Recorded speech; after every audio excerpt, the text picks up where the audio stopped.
Mga kalamdag, may adlaw kanatong tanan. Niya na punta sa panubag sa mga pagsupak sa laing sekta. Natay na dawat no nga messages nga sa laing sekta. Halos tanan man gyud nga laing sekta mao ni ang ilahang pagtuo. Kining sula P-Day or pagtuo lamang maluwas na kita. Ug niya ang ilang gamiton gyud nga teksto kaning episodos 8 nga igsuon. Sumo ni atong tagaan og husay, tagaan atong lamdag kung kining pagtuo lamang maluwas na ang usa ka tawo sa iyahang pagtuo lamang. Okay, natubag na ni nato sa mga miagi nato nga mga video, pero ato ning balikon pagtubag kay nakadawat naman sadta kay mao man ni atong katuyuan atong panubagon kining mga pagsupak nga pagtalon og mga pagtulunan sa laing sekta. Unang-una ang pagtuo mangud ikinahanglan niso sa katao aron maangkon niya ang kaluwasan ug magkabot nato ang langitnong nasod, no? Kung moduol kita sa Dios. Klaro man kay na diya sa Hebreo 11:6, walay makapahimuot sa Dios kun dili pinaagi sa pagtuo, kay ang moduol sa Dios kinahanglan gayud nga motuo nga adunay Dios o gantihan niya ang nangita ning ini. So katong motuo gyud nga naay Dios, makabot niya ang kaluwasan. Kung moduol ta, kung naatay pagtuo, kay useless man ang tao kung walay pagtuo ngadto sa iyang Dios, no? Apan naay apan, no? Apan naay apan. Ang pagtuo lamang, kay mao gyud ni ilahang argumento, ang pagtuo lamang dili na siya ego nga maora gyud na imuhang gamiton aron maluwas ka, no? Kung dili na nimo apilan og maayong buhat, dili gyud maluwas ang usa ka tawo.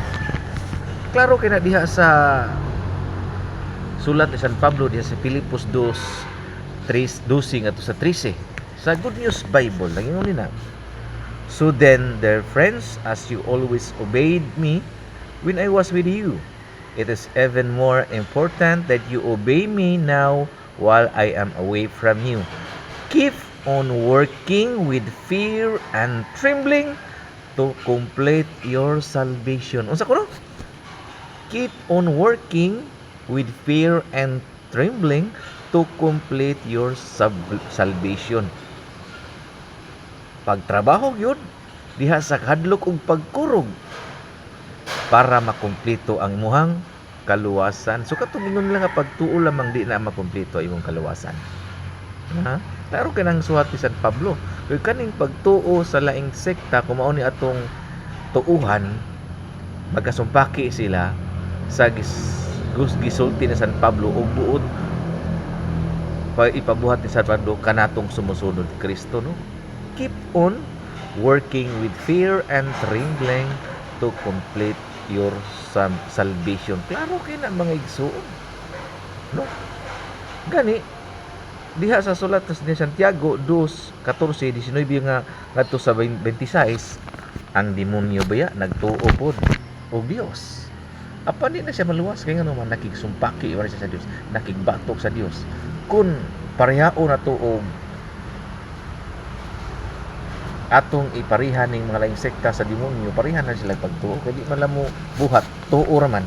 Pasahon nato ni Santiago 2:14-19 ngadto sa 26. Nagingon dinhi, maigsoon usay kapuslanan kon ang usa ka tawo moingon nga siya may pagtuo apan walay maayong binuhatan. Makaluwas ba kaniya ang iyang pagtuo? Dili gayud. No? Klaro kay maigsoon, no? Nagtuo ka nga usaray Dios maayo kana apan ang demonyo nagtuo gyapon niya na ug nagkurog sa kadlok. Tanawa, ang demonyo nagtuo pod nga naay Dios, pero igor siya nituo kay gisupak man niya ang kabubuton sa Dios, nakigbatok man sa Dios. So kanila yung sekta nga nagtuo lang og Dios, mura maora po nila pagtuo sa demonyo. Dili ni ato sa ato ning gibasa sa Biblia maigsoon. Ato para yun nun, kay sa mga patay ang lawas nga wala nay espiritu, patay usab ang pagtuo kun walay maayong mga buhat. So klaro kay na maigsuon, no, nga kining pagtuo sa laing sekta nga sula P-Day or faith alone pagtuo lamang supa kayo sa kabubuton sa mga apostoles nga ubanan gyud nato og buhat, maayong buhat. Kay sige lang kag tuo unya wa kay maayong buhat unsaon man yung pagkumpleto sa imong kaluwasan. Nailaing usa ka teksto maigsoon. Philippians 1:28-29 sa King James Version. Nagingon din eh. Not in any way terrified by your adversaries, which is to them a fruit of rendition, but to you of salvation, and that from God.